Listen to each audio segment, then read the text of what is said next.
Donc, si vous pouvez répondre oui, mais non, ce sont des énantiomères. Alors, comment reconnaître, astuce pour reconnaître les énantiomères. Pour reconnaître les énantiomères ou être sûr qu'ils ne le sont pas, ce sont des astuces mais qui vont pas marcher tout le temps.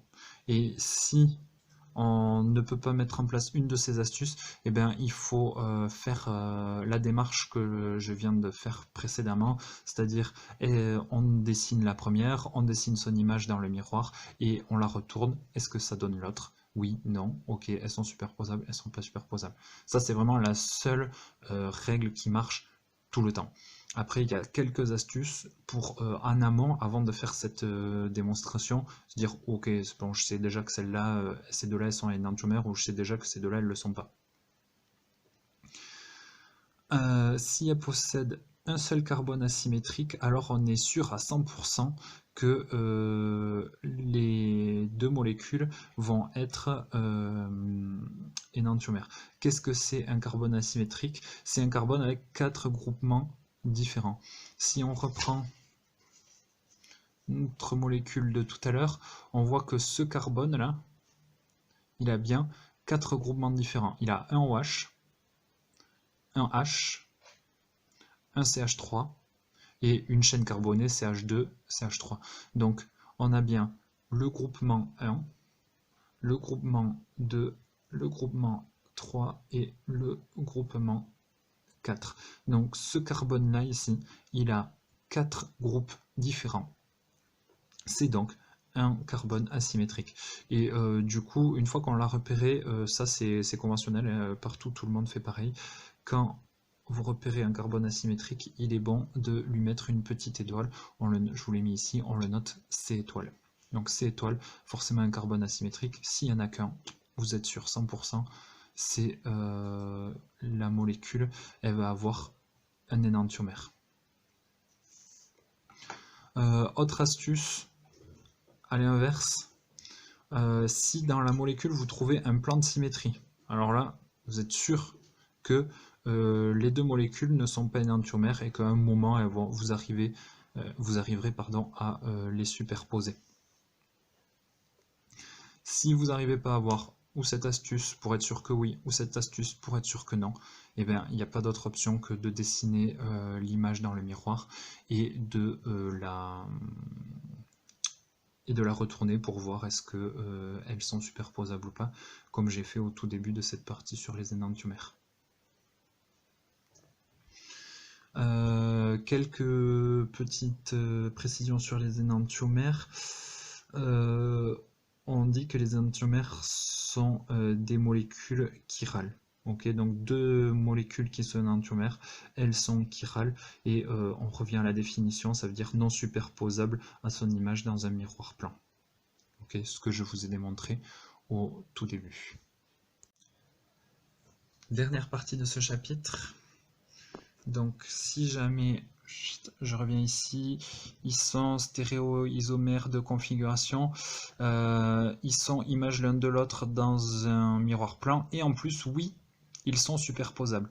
Alors à ce moment-là, on va parler de diastéréoisomères. Ok, donc si c'est non, énantiomère, si c'est oui, diastéréoisomère. Et donc en fait, à chaque fois, je rappelle, dans ce chapitre, l'enjeu, ce sera de pouvoir dire ces deux molécules, elles sont énantiomères, elles sont diastéréoisomères, elles sont stéréoisomères de conformation, ou juste isomères, mais bon, là, c'est que ça nous intéressera pas trop, parce que le cœur du problème dans ce chapitre, c'est quand même les énantiomères, vu juste avant, et les diastéréoisomères, qu'on va voir maintenant. Alors là, pareil, quelques petites astuces pour reconnaître des diastéréoisomères. Si elles possèdent un plan de symétrie, alors c'est sûr à 100%, ça suffit comme démonstration, vous pouvez dire oui, ce sont des diastéréoisomères. Ce qui est en corrélation avec ce qu'on a dit juste avant ici. Si elle possède un plan de symétrie, on est sûr que non, ce ne sont pas des énantiomères. Eh bien oui. Parce qu'on est sûr que oui, ce sont des diastéréoisomères. Autre possibilité, si elle possède une double liaison. Ok, par exemple, ce style-là. Là. C'est OH, H, H, CH3.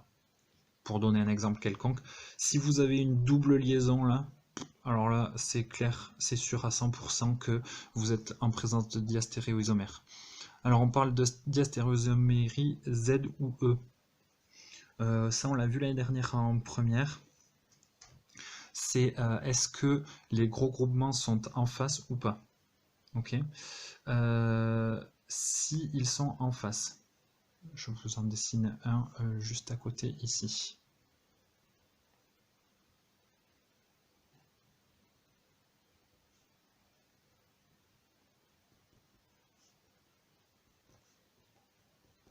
Okay, c'est pas forcément obligatoire que ce soit les mêmes, mais on va juste comparer le gros avec le gros et le petit avec le petit.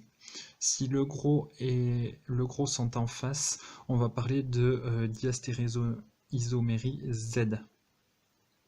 Et si les deux gros ne sont pas en face, ce sera la diastéréoisomérie E.